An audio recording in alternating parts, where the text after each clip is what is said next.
Hello ළමයි අද නම් මං අරන් ආවේ පුංචි වීඩියෝ එකක් අපේ ඔක්කොන්ගේ කිරි එක හදාගන්න විදිය පෙන්වන්න. ඉතින් ඔයාලගෙත් ලේන් බබාගේ කිරි එක හරි විදියට නිවැරදිව පිරිසිදුව හදාගන්න විදිය මම මුලින් ඉඳන් කියලා දෙන්නම්.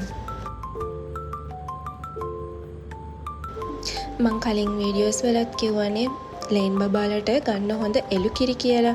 ඒ වගේම යෝගට් එක ගන්නව නම් නිව්ඩෙල් යෝගට් එක ගන්න. මොකද ලේන් බබාලා හරිම ආසයි නිව්ඩෙල් යෝගට් එක කන්න.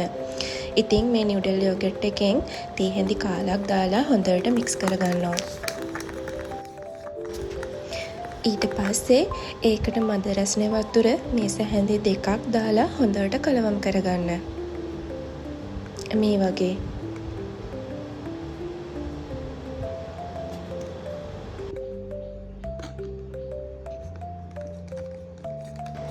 අන්තිමටම එළුකිරි මේස හැඳි දෙකක් දාලා තව හොඳට ඒක කලවම් කරගන්න. මම මෙතනදි ගත්තේ ෆාම් හවුස් එළුකිරි එක. මේක කීල්ස් එකේ නිතරම වගේ තියෙනවා. ඒ වගේම සාමාන්‍ය කඩවලත් දැන් හොයාගන්න තියෙනවා. මේ වගේ හොඳට මික්ස් කරගන්න. මේ කිරි එක ඔයාලා රත් කරන්න ගන්න එපා. මේක වෙනමම කප් එක අයින් කරලා ෆ්‍රිජ් එකේ දාලා තියාගන්න. මොකද ඒක දෙපාරකට ගන්න පුළුවන්. ඒ වගේම මේ කිරි මිශ්‍රණය උපරිම පැය 12යි තියාගන්න පුළුවන්. පැකට් එක කැඩුවට පස්සේ දවස් 3යි පාවිච්චි කරන්න පුළුවන්. ඉතින් ඔයාලට පුළුවන් මේ වගේ පින් එකකින් ඒක හොඳට කට වැහෙන විදිහට වහගන්න. ඊට පස්සේ මේ වගේ බෑග් එකකට දාලා කිරි පැකට් එකයි යෝගට් එකයි දෙකම දාලා හොඳට වහගන්න. යෝගට් එක නම් කැඩුවට පස්සේ සතියක් වුණත් පාවිච්චි කරන්න පුළුවන්. ඒ වුණත් කිරි එක නම් දවස් 3යි උපරිම තියාගන්න පුළුවන්. මම දැන් මේ කරන්න හදන්නේ මේ කප් එකට හොඳට උණු වතුර ටිකක් දාලා ඒකට මගේ ලේන් බබාගේ පොවන්න ගන්න සිලින්ඩර් එක, සූපුව, ඒ වගේම එයාට කිරි දාලා දෙන චූටි කප් එක, ඒ සේරම හොඳට උණු වතුරෙන් තඹ ගන්නවා. එයාට කිරි පොවන්න කලින් මම අනිවාර්යෙන් ඒ දේ කරගන්නවා. මොකද අපි කොච්චර සේදුවත් ඒ ඩේලි ප්‍රොඩක්ට් යූස් කරනකොට ඒ අයිටම් වල කිරි චූටි කෑලි ඇතුලේ තියෙන්න පුළුවන්. ඒ නිසා ඒක අනිවාර්යෙන් ඒ විදියට හොඳට බොයිල් කරගන්න.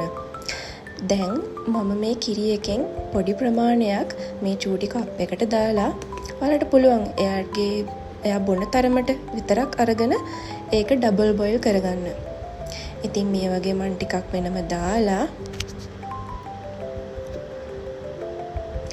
උණු වතුර එකක් මේ කප් එකට දාලා මම මේක හොඳට ඩබල් බොයිල් කරගන්නවා.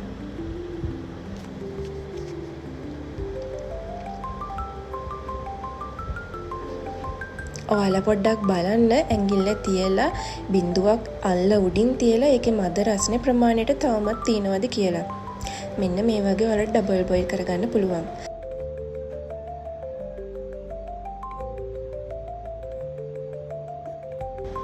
ඊට පස්සේ මම අර තඹගත්ත සිලින්ඩර් එකයි සූප් ඔය හොඳට ගසලා අරගෙන කිරි ටික පැටියට පොවන්න ගන්නවා. මේකෙදී මම මේ සූපුව හදාගෙන තියෙන්නේ මෙන්න මේ කැනුල පින් එක අරගෙන. මේකේ තියෙන මේ කොටස කපලා ඔයාලට පුළුවන් සූපුවක් හදාගන්න. මේක ඕනම ෆාමසි එකෙන් ඔයාලට ලබා ගන්න පුළුවන්. රුපියල් 60ක් 65ක් අතර ප්‍රයිස් එකක් තමයි වෙන්නේ. මොකද මේ සූපුව මගින් පැටියට ලේසියෙන් කිරි ටික පොවා ගන්න පුළුවන්. මොකද එයාලගේ කට හරිම චූටිනේ. ඔන්න බලන්නකො මගේ චූටි උකුම් බණ්ඩියා කිරි ටික බොන ලස්සන.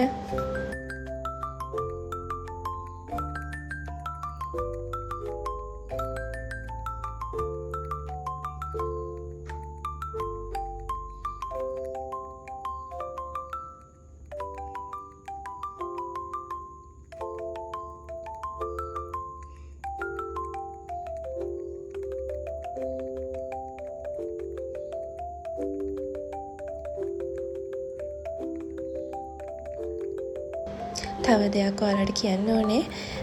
ඔයාලා ලේන් පැටියට පාවිච්චි කරන හැම අයිටම් එකක්ම කෑම සම්බන්ධ හරි කිරි ගොඩම ඩේරි ප්‍රොඩක්ට් පොවනවා නම් එයාලගේ ඒ අයිටම් හැඳි සිලින්ඩර් කප් ඒ හැම දෙයක්ම හොඳට උණු වතුරෙන් තඹ ගන්න.